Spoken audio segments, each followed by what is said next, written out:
my name is Remy Kloos, and I am a high altitude mountaineer, speaker, and sustainability and wellness specialist.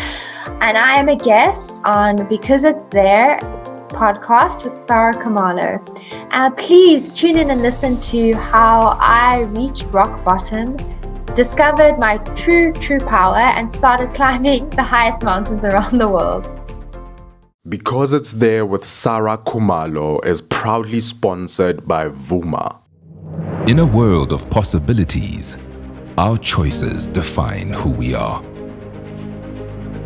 We can choose to simply get things done, but we choose to make a difference.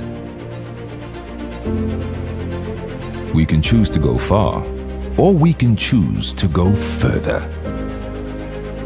We choose great over good every time because we can. And because we can, we must. We don't just act, we activate. When we move forward. Instead of simply providing access, we see the potential for success. Because where others see data, we see dreams. To us, connecting means more than plugs and ports.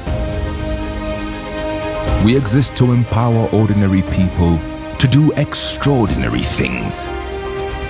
We aim higher and we choose to do more. We don't wait for opportunities. We create them. Our choices define us, and when faced with the choice, we always choose extraordinary.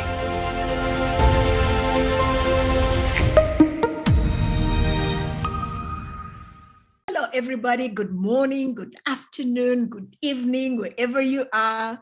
This is Saray Khumalo on Because It's There. The British mountaineer George Mallory was once asked, why climb Everest? His answer, because it's there. A smart answer and a life's metaphor too. Why bother to excel? Why bother being great? Why bother being a leader? Because in spite of all your fears, what others think of you, your insecurities, we are all born with the ability to climb the biggest mountains in life, literally and figuratively, including those that are in our own heads. And when we do, we don't only build our own lives, we build the people around us, the organizations that we found, and organizations that we work for. And this is because it's there. And who better to actually talk to us about climbing mountains, about daring to dream, not small dreams, big dreams.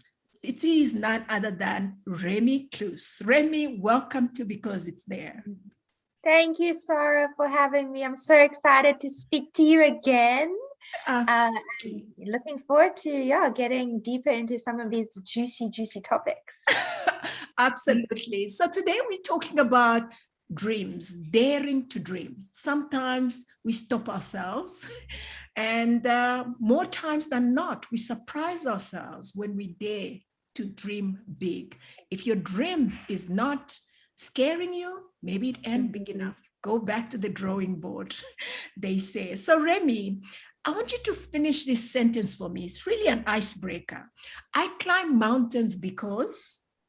I love this. So I climb mountains to achieve a higher perspective on the person I want to be, and just the person I'm striving to be. And mountains, they just give me so much inspiration and vision. And, they remind me of my humble place in this great universe we live in. I think that about covers it. Yeah, absolutely. You are spot on. You realize how much of a speck we are in the bigger scheme of things when you're out there. They are such an amazing teacher. Yeah. Yeah, so let's talk about Remy and really understanding who you are.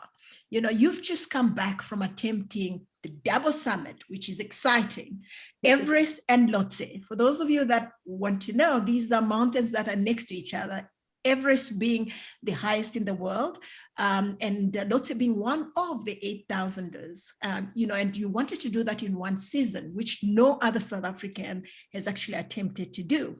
We know that Louis, for example, Carstens has summited Everest as well as Lhotse during different expeditions.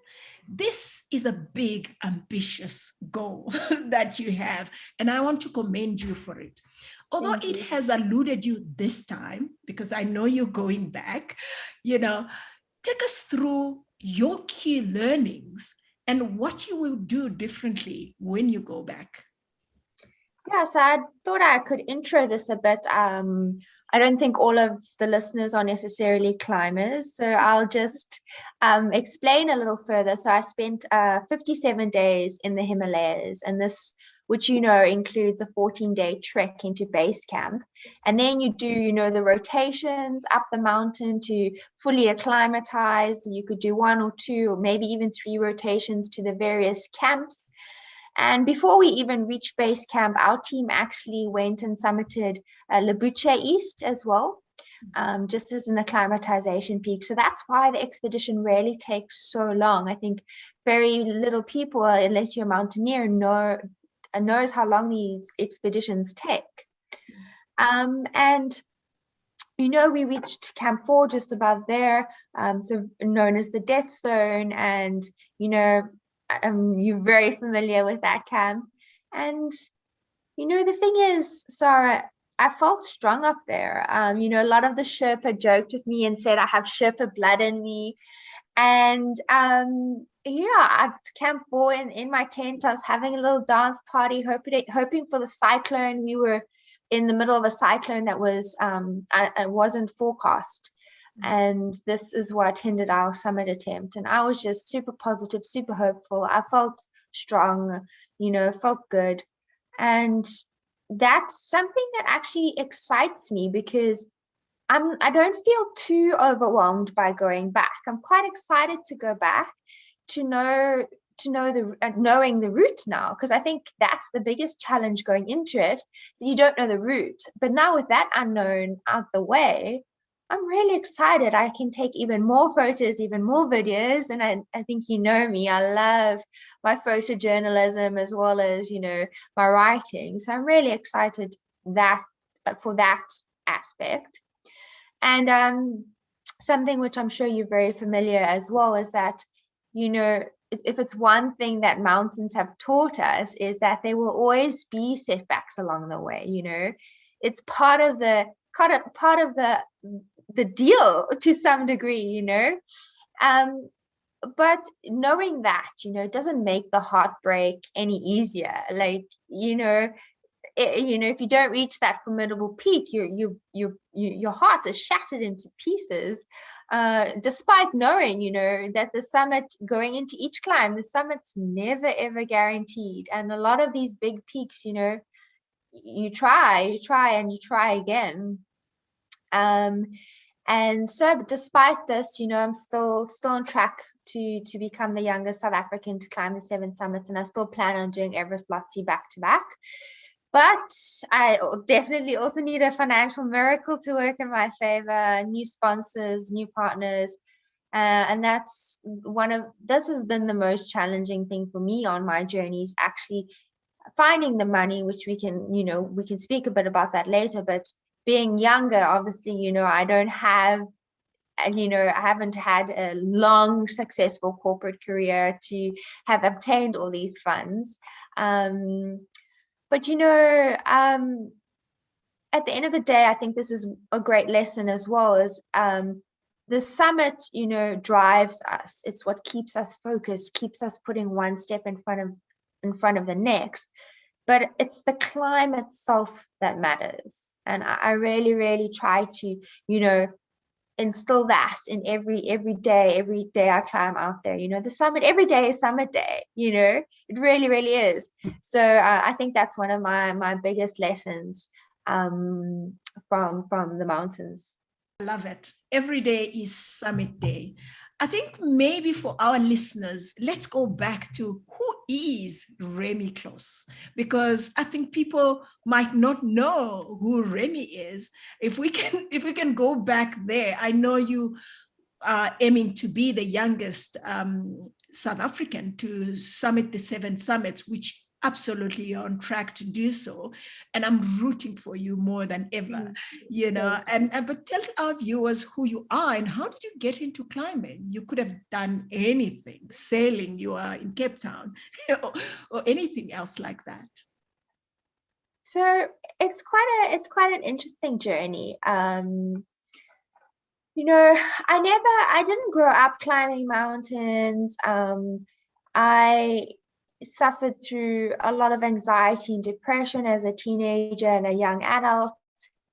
And, it was only in 2016 when I kind of reached an all-time low in my life that for some reason I decided I wanted to climb Kilimanjaro. And this was before then I climbed Lion's Head maybe once or twice in my life. So I have no idea why I had this calling. And just a few months later, I was standing on the roof of Africa, and I enjoyed the whole process. It was just this instant love affair. And, from that moment, I knew I had found this deep and soulful connection to the mountains. And that's when the journey was kind of, I'd say, was ignited. The spark was ignited, because even after Kili, it wasn't like I was like, okay, I'm going to do the 7 summits. This is it. This is my dream.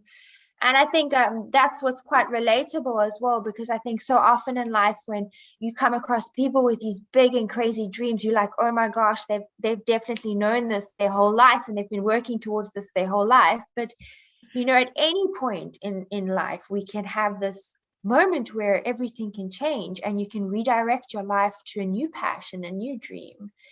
So then after Kilimanjaro, I carried on working in Johannesburg, and then after 5-6 years in my corporate job there, I decided to take a sabbatical. My anxiety was just through the roofs. I needed some perspective in my life, and I took a sabbatical. And I did a lot of solo adventure, solo travel. I took all my savings to help support me do this, and did a lot of hiking. I walked the Camino de Santiago, which is an 800-kilometer pilgrimage through Spain. And then I decided, hey, maybe I should climb Elbrus on this sabbatical I'm embarking on. And I did, and again, had an amazing experience. Took myself there, climbed with a bunch of Russians. I climbed the 7 Summits Club, so they're actually the local Russian. They kind of known to have a bit of a rep out there on the mountain of being very crazy. But I had like a very good experience with them. And then still my dream hadn't cemented yet. It was more of a curiosity, a phase of discovery, exploration. And then by the end of that sabbatical year, I decided I wanted to do Aconcagua early in the next year. And I did. And Aconcagua was a big, big mountain to test your altitude, although not technical, as you know. And I did Aconcagua and had a blast. And after Aconcagua, I knew that's I want to do the 7. This is something I'm good at. This is something I just, my heart feels at home out there. And I realized after Aconcagua that the 7 Summits mission was now in full swing. Fantastic. So, from there, I want to go into you coming back for the first time on the big mountain. Your dream has hit a curveball, right? Mm-hmm. I don't think it's almost like it's postponed and not denied. Definitely not. What keeps you going in that instance? And I want to relate it to the pandemic. The pandemic has also moved a lot of our expeditions. I know you went to Everest inspired at all, but how are you dealing with the pandemic? How are you dealing with the aftermath of your last attempt? How do you keep going? How do you keep the dream alive as big as it is? Yeah, and I think this is an important question. Like you say, we can apply it to so many things in life that have been postponed, that have been, pushed back, or that you kind of don't achieve your dream or goal at the beginning. Is, you need to check in with yourself and ask yourself, what is your why? Is the ultimate, is the summit your why, or you know what is it more what you get through the journey of climbing? And for me, my why when I climb is it's the mental challenge, it's the physical challenge, and it's something I get nowhere else, you know in this world. And it's that connection to yourself, to nature, and it's to be in an environment where I'm inspired by the mountain's wisdom. And this has got to do with my why. What keeps me going, what keeps me progressing, is because these are the whys. My why is to empower and to create an impact. And I can do that regardless of the summit. And I want to keep creating this impact, and that inspires me to continue pushing for my dream. And like I said, the summit's the cherry on top, and the ego wants this cherry so bad, but the heart knows that it's the journey that's the most important, and it just takes a little bit of time for the ego to get there.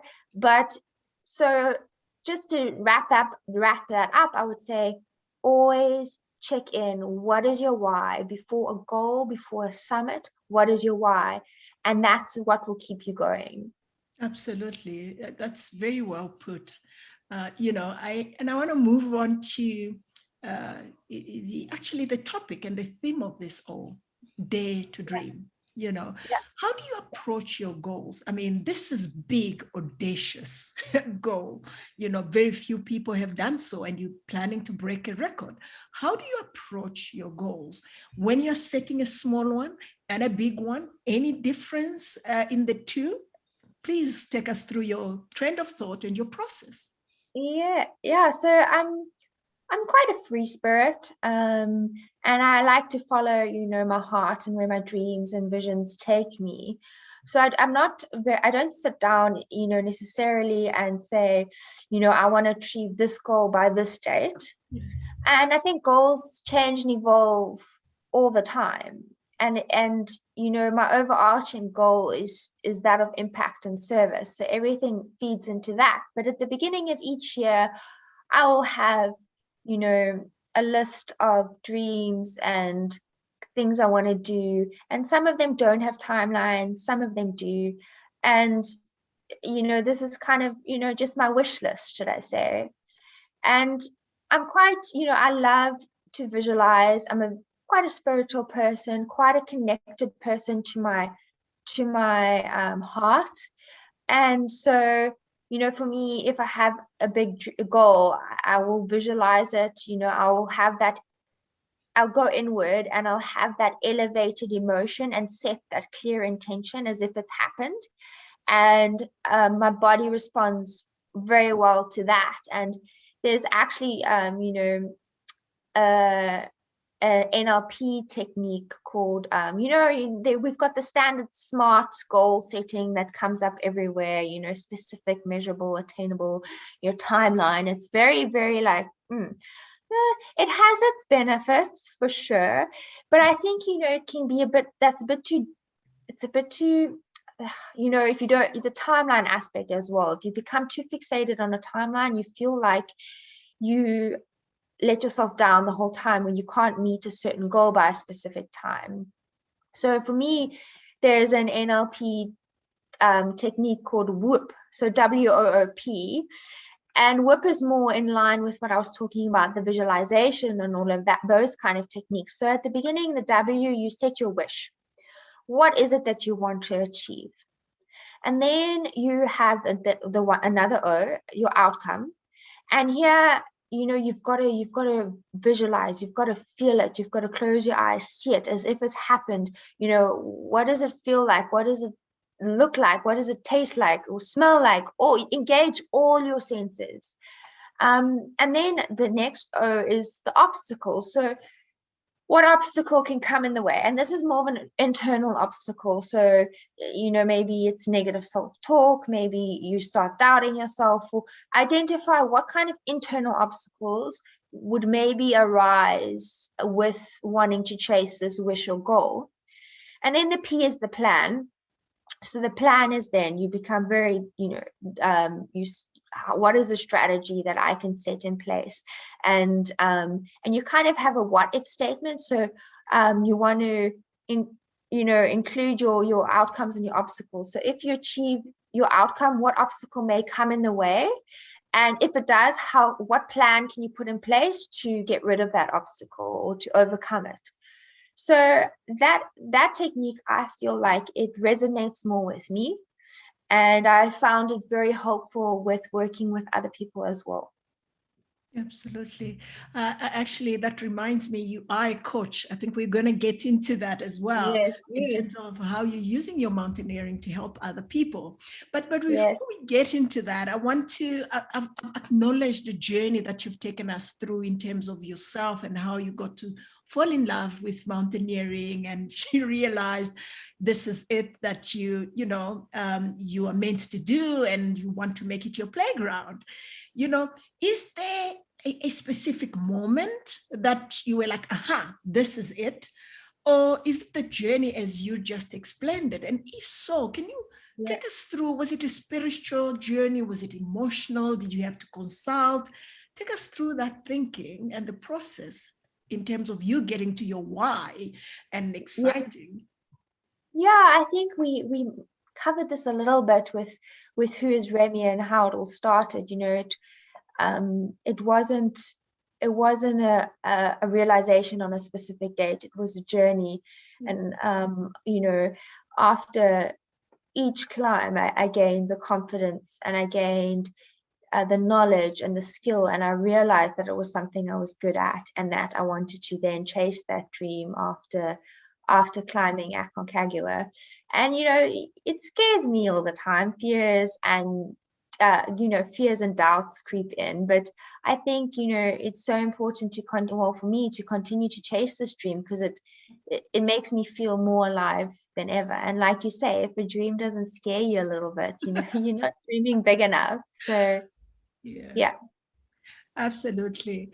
So let's go to my next and my favorite question, where I don't need to explain to you who a Sherpa is, but we all have Sherpas in our lives, whether it's on the mountain or in our lives, personal career. Who has been the most important Sherpa in your journey? Yeah, for me, I think going with the concept of Sherpa, and they place so much value on family, and it's exactly my case as well. It wasn't one specific person, it's been my entire family.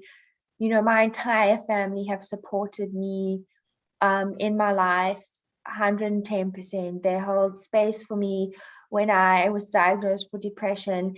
They listened to me when I started telling them I wanted to climb the 7 summits, and they're like, oh, but who are you? What is this? Is it dangerous? Everyone, from my younger teenage sisters, they've had a Sherpa role in my life, to my mom, to my brother. And that's something I'm most grateful for, to have the support system of my family. Yeah, absolutely. And in terms of the mountains, which Sherpa or is there a coach or somebody that's played a big role in supporting you in your climbing journey? My climbing journey, yes. Well, I mean, it's been a few. So as soon as I knew I wanted to do the 7, I started reaching out to all the South African climbers, and you were at the top of the list, and we had that amazing coffee together here when you were in Cape Town. So I mean, yourself, I reached out to Sibu. I have done some skills training with Sibu and some of his friends out near Joburg. Louis Carsons, I met him in Joburg. He lent me gear when I wanted to climb Aconcagua.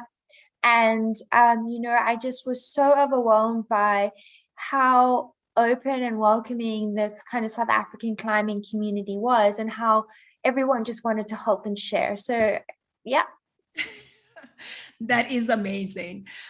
So with that, we're going to take a little bit of a break and thank our sponsors that make this podcast possible. In a world of possibilities, our choices define who we are. We can choose to simply get things done, but we choose to make a difference. We can choose to go far, or we can choose to go further.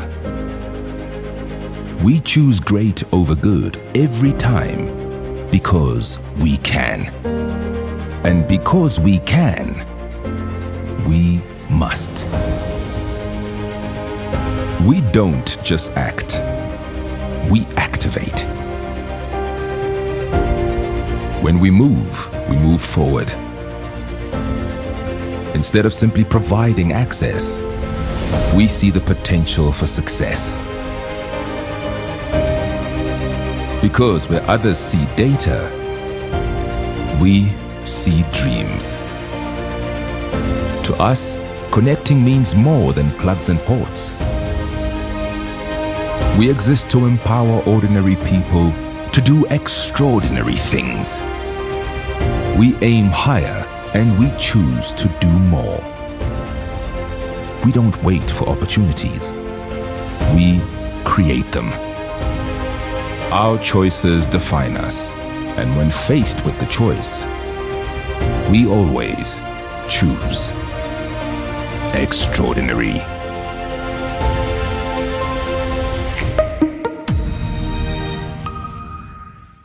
Now, let's contextualize Remy's world.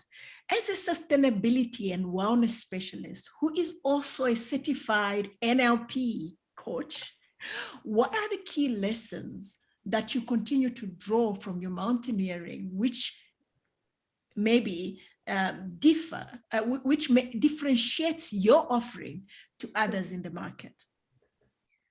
Well, I love this question because, people are like, high altitude mountaineering, like, isn't that dangerous? They kind of question your intention. And yes, there's so many ways you can die up on the mountain, it's a huge risk we take up there. But as you also know, it's a sport like no other, where so many things are tested: your endurance, your mental persistence, your flexibility, your leadership, your teamwork, all at once, all in an environment which is so extreme, but also an environment where you can be so inspired by your surroundings. And and another thing which I absolutely love about high altitude mountaineering, which you don't really get anywhere else in other sports, is the emphasis is not about rushing at all. The emphasis is just placing one step in front of the next. And it's the power of your present moment that is going to get you through. And it's not thinking about, the camp you've come from, the camp you're going to.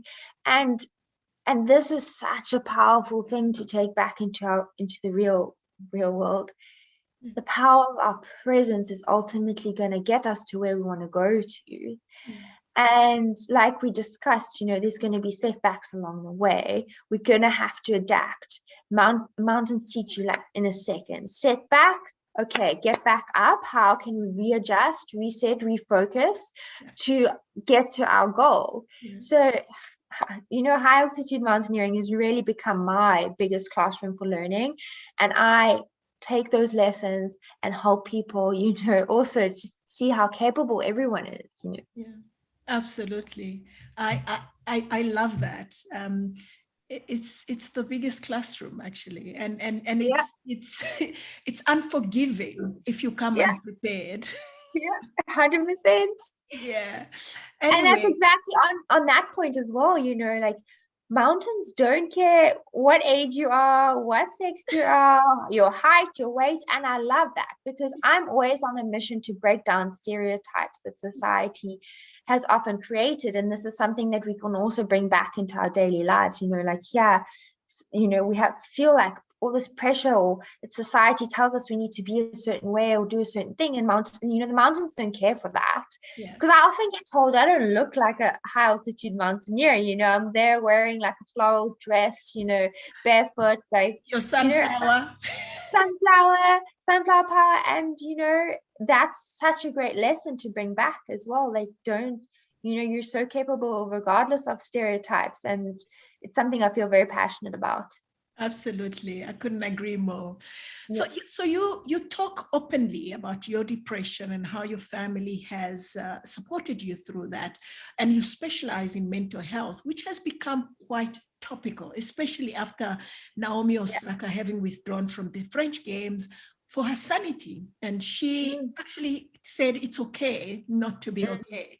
The Prince and of Wessex openly talking about it, Oprah talking about, mental wellness. Do you believe this will impact how we all look at mental wellness as a society?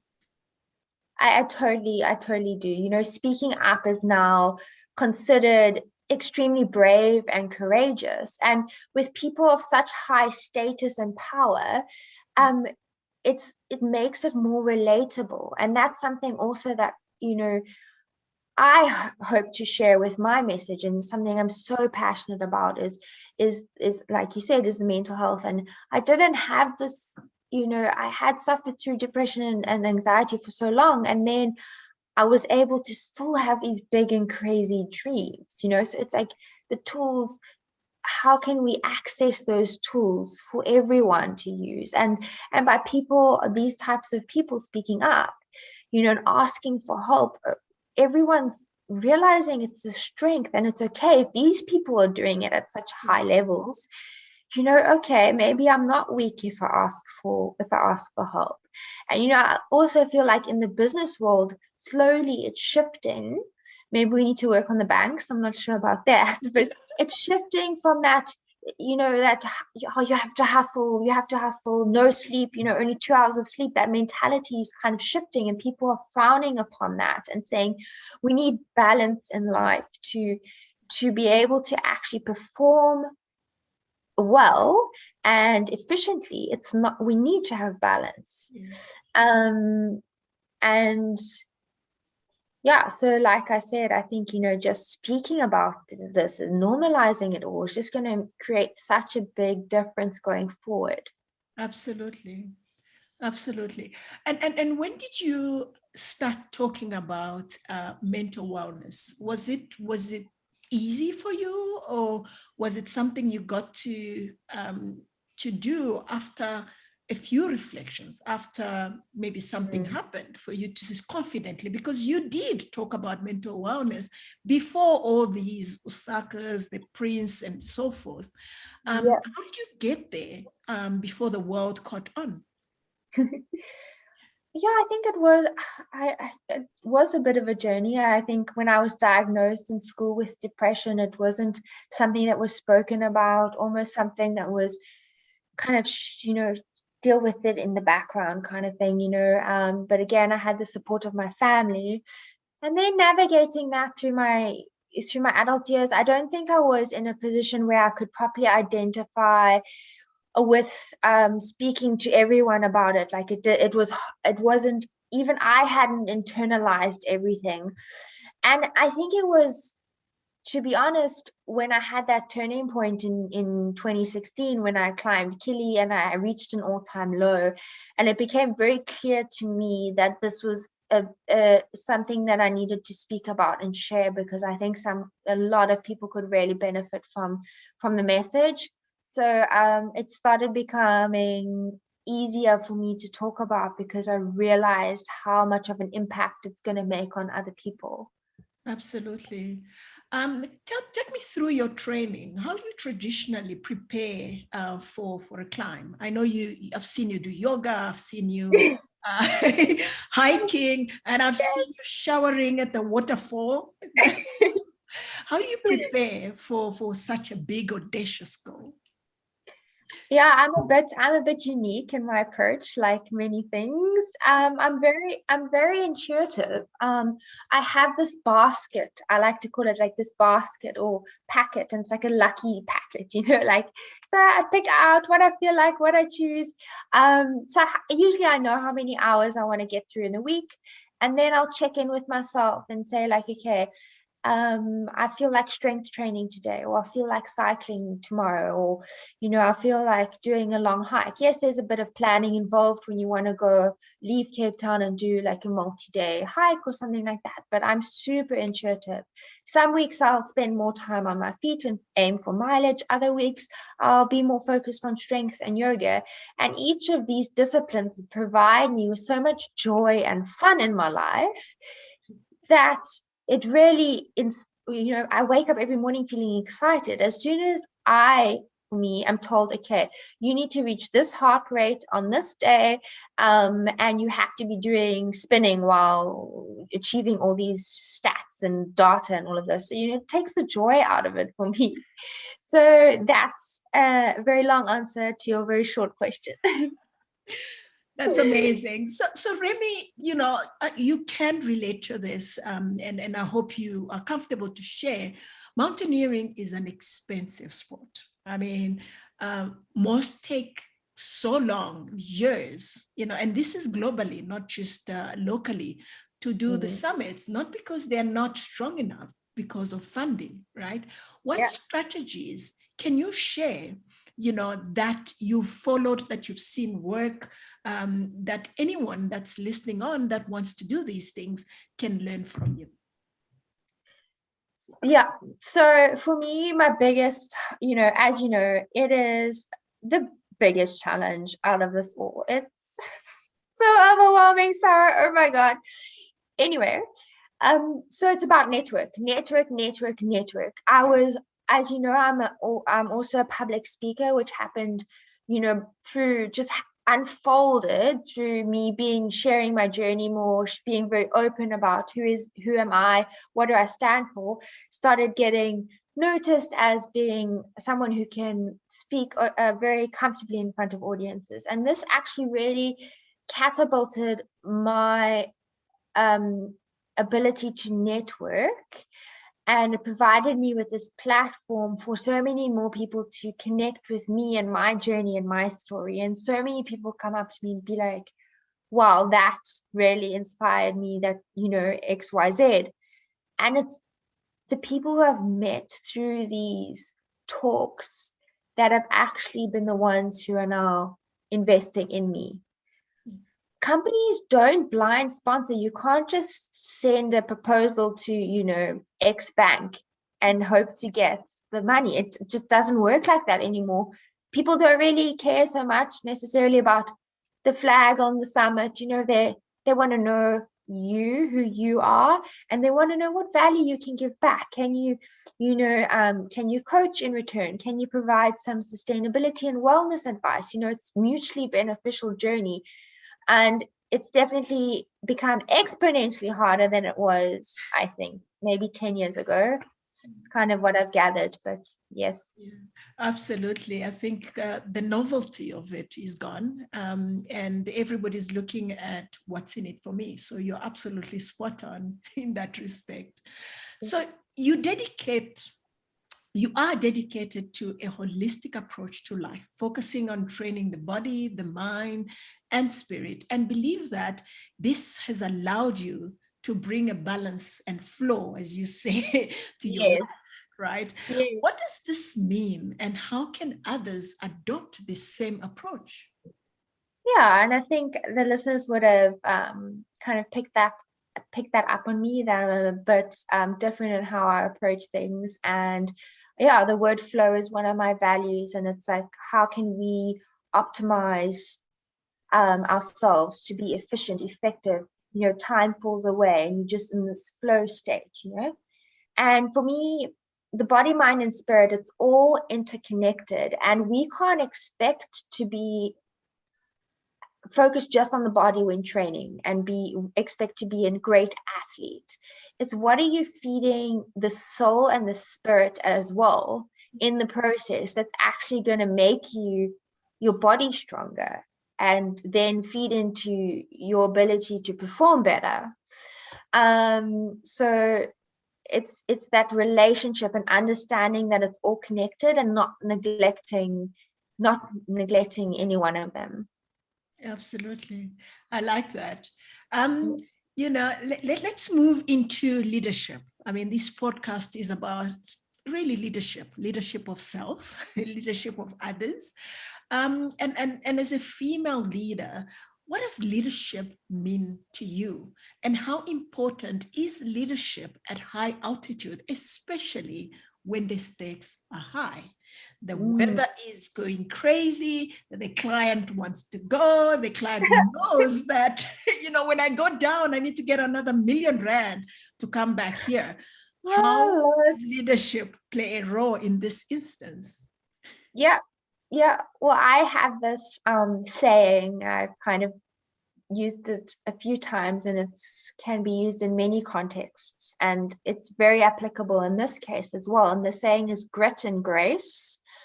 So, leadership is a lot about grit. It's about the endurance and the perseverance, and it's the passion, and, it's that laser focused mindset. That's the grit. And leaders do need to have all of those characteristics, but you can't just successfully lead on the mountain being very military and being very,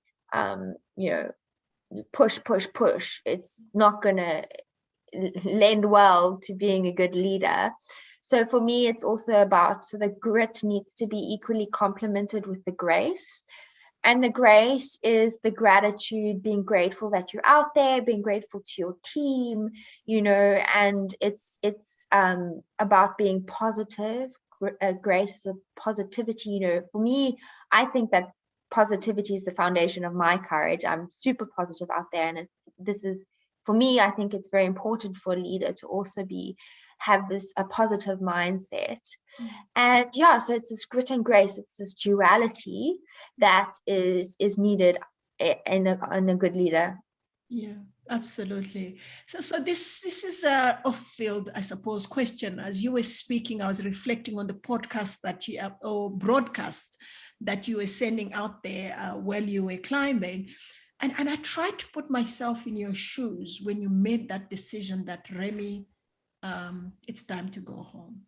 Can you take us through your emotions, your mindset at that point, and how you managed to say, it's okay, I am going to come back next year or the year after or whenever? Yeah, luckily, due to, a few circumstances, it wasn't while I was still climbing down the mountain that we knew it was over for sure.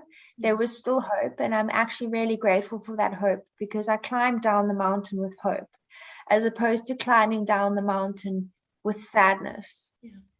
And I think that upon reflection, that was such a gift. It was only later at base camp when we were given the ultimate no. And it took a while to process. And I think it was easier to the degree that we were in it together. It was our whole team, a lot of us. And there's almost shared comfort in shared grief. So it made it a little easier that we were all in it together. So yeah, I think that about covers your question. I mean, it must be, I respect you so much for your resilience and going back over and over and dealing with that kind of pain over and over. It's hugely admirable. Absolutely. I call it failing forward. I've come up with a way. I sit and say, what did I learn from this? Am I better than I came in? That's my win. I'm going to celebrate that. And I'm going to ignore everything else and focus on that and get excited, which is something you mentioned about how can I use these learnings for my next expedition, and I focus on it. And that is important. And thank you for sharing your experience in that respect. So my last question, what has been your best challenge or your best failure I think challenge sounds like a better word. And Yeah, how yeah. has it propelled you forward? Yeah, actually, I'm glad you changed the word failure to challenge for me because as well, there's so much stigma around this word failure, right? And for me, I like to reframe the word as a setback. Yeah. Or, instead of failing, we could say falling because you always get back up when you fall, right? You always do. Absolutely. So sometimes the fall might be harder than others, but you get back up. So I often use the word setback instead of failing. So the biggest in the concept in the context of failure or rolling with that for a minute, I think it would be failing to have showed up for myself or failing to have asked for help. And I think this is something that people really overlook as being considered a failure. It's like I was in such a dark place, and sometimes I was unable to show up for myself and unable to treat myself the way with kindness and compassion the way I would treat others. But in terms of maybe setbacks, the term may be used a bit differently. I would say the biggest setback, which we've said, it's just this sponsorship game. It's just you put everything into it all the time and you never leave any leaf unturned. I'm there on Zoom calls, chatting to this person, getting advice from that person. This person's referring me somewhere else. I'm giving it 150%. And for every 100 no's, you get maybe half a yes. So that's been the biggest setback. Absolutely. And yeah. And how has this helped you move forward? Has it helped you find new ways to position your proposals? How have you used those setbacks to make you a better Remy? Yeah, I think it's great, just the ability to network, which is so applicable in all aspects of what in life, is just to have that, being comfortable to speak to people of all walks in life and to share your story, because people want that authentic story to connect to. And you have to be open about it because that's what people are resonating with these days. And so it's rolling with that. It's like trusting myself and my authentic story that someone is going to also be in a position where they can financially support me through believing in my story as well. So just trusting myself and just continuing to persevere. Absolutely. That is fantastic. So Remy, if people want to follow your work, want to get involved, want to learn from you, where can they reach you? And what exciting projects are you working on that people can tap into? So I'm a very avid photographer and writer. So I share a lot on Instagram. It's just at Remy Kloos, RemyKloos. And the same for Facebook. I have the same handle there. And I have a website as well. It's just remykloos.com.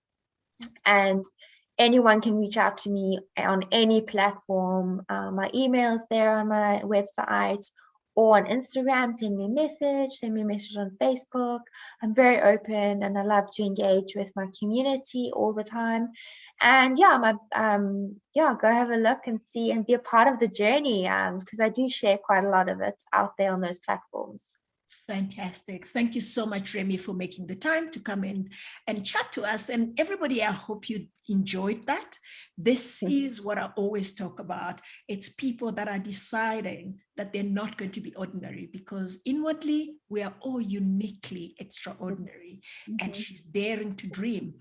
Go search, what is that dream that you've been hiding behind your cupboards? What is that dream that you've been so scared to verbalize? Come on, share it with us and go for it, because it is yours to achieve. Thank you so much for listening, and we'll see you next time.